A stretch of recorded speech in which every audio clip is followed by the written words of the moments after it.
Féliciter d'abord l'ensemble des députés qui aujourd'hui nous ont accompagnés en prodiguant des conseils, en faisant des critiques.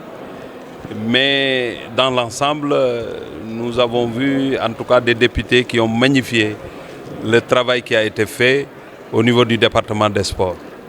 Ces remerciements, bien évidemment, c'est des remerciements adressés au chef de l'État qui a la vision et nous sommes en train de travailler pour effectivement matérialiser sa vision. Et ce sont ces résultats-là qui nous valent aujourd'hui ces félicitations et ces remerciements. Nous avons un budget qui tourne autour de 33 milliards cette année, avec une augmentation d'1 milliard et poussière. Et ça, c'est extrêmement important. Et quand on fait une lecture de notre budget, on voit effectivement que la question de manque d'infrastructures est prise en charge. Parce que le manque, ça demande des investissements. C'est pourquoi 92% de notre budget concerne effectivement les infrastructures sportives. La réhabilitation et la maintenance, mais la construction de nouvelles infrastructures sportives. Et qui maîtrise en tout cas le plan Sénégal émergent, ce que le chef de l'État a dit. Pour avoir un sport performant, il faut avoir de bonnes infrastructures sportives. Et notre objectif, c'est avoir un sport performant. Et c'est dans la performance qu'on gagnera des titres, c'est dans la performance aussi qu'on fera une bonne promotion de nos disciplines sportives.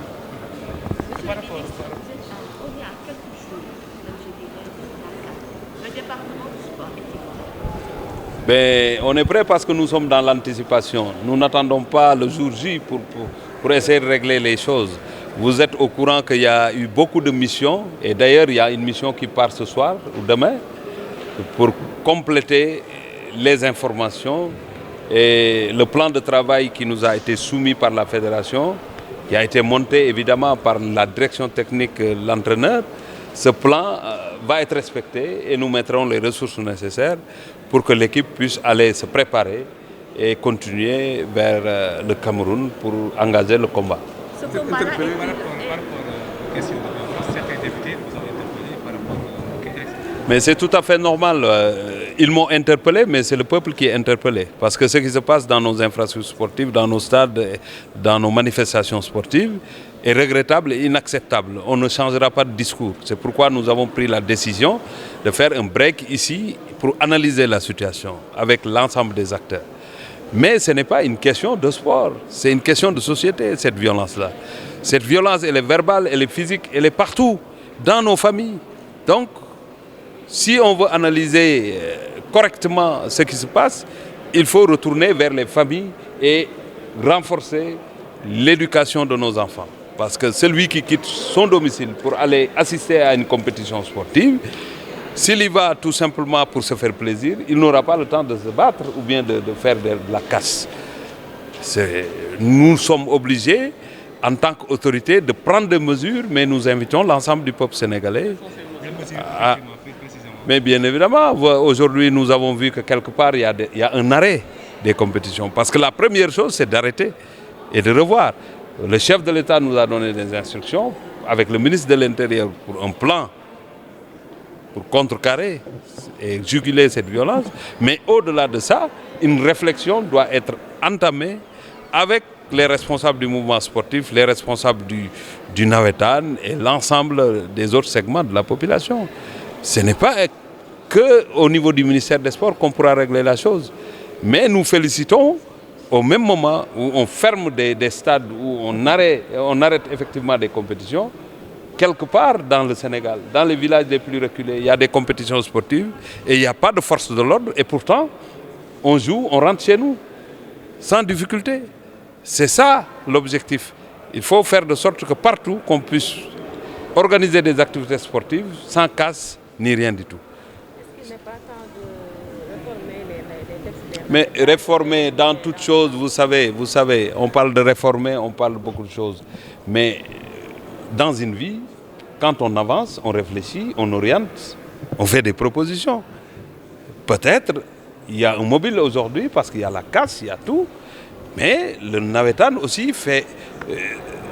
parce que quand on était là, moi j'étais secrétaire général de l'ONCAV, j'étais président de commission, j'ai été presque secrétaire général de l'ORCAV de Fatick. Mais les textes n'étaient pas comme ça. Il y a eu des changements. Et ces changements, c'était pour régler des problèmes.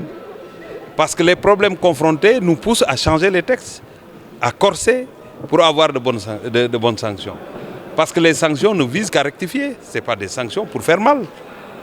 Maintenant, c'est une question de violence, mais malheureusement, cette question de violence n'a rien à voir avec le sport. Le prétexte, les mobilisations, parce qu'il y a une activité sportive. Ça, on est d'accord. Mais quelqu'un qui va dans une maison, qui arrache le portefeuille d'une femme, ou bien agresse le chef de famille, ça n'a rien à voir avec le sport. C'est une question de société. Et ça, l'ensemble des Sénégalais, nous tous, nous devons nous mettre dans la réflexion, dans des propositions qui nous permettent effectivement de contrecarrer cette violence. Pardon, revenons sur les infrastructures sportives. On voit que le Sénégal a depuis quelque temps une bonne politique d'infrastructures sportives, mais avec la violence, c'est en train de se dégrader avec le stade Galandou. Que compte faire l'État du Sénégal? Mais l'État va prendre à bras le corps cette question-là, parce que c'est inadmissible et inacceptable de mettre beaucoup de moyens, l'argent public, et pour que des gens, des supporters ou des Sénégalais qui ne comprennent pas en réalité les enjeux de l'heure, qui viennent mettre le feu. Ça, je pense que ça n'a rien à voir avec le sport, comme je l'ai dit. C'est quelqu'un qui transgresse la loi, et la loi doit être appliquée. Et nous nous battrons pour que ces gens soient identifiés. Il ne faut pas que ça continue comme ça. Et la dénonciation est extrêmement importante. C'est pourquoi j'interpelle l'ensemble des responsables qui organisent ces activités sportives de dénoncer, quand il y a casse, ceux qui sont identifiés doivent être remis à la justice. Et c'est ce qu'il faut faire. Maintenant, le président de la République, avec sa politique de réhabilitation et de construction d'infrastructures sportives, nous avons fait d'énormes résultats positifs. Et le Sénégal, dans le moyen terme, sera un hub sportif. Et ça, ce n'est pas du blabla, c'est du concret.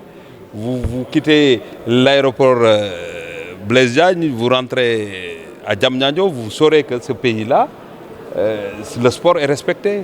Et c'est un domaine qui engloutit beaucoup de milliards, parce que le chef de l'État est à l'écoute des sportifs et il veut faire du sport, en tout cas, un levier sur lequel les secteurs peuvent non seulement s'appuyer pour se développer, mais donner la chance à l'ensemble des Sénégalais de faire la pratique du sport dans des infrastructures dignes de ce nom.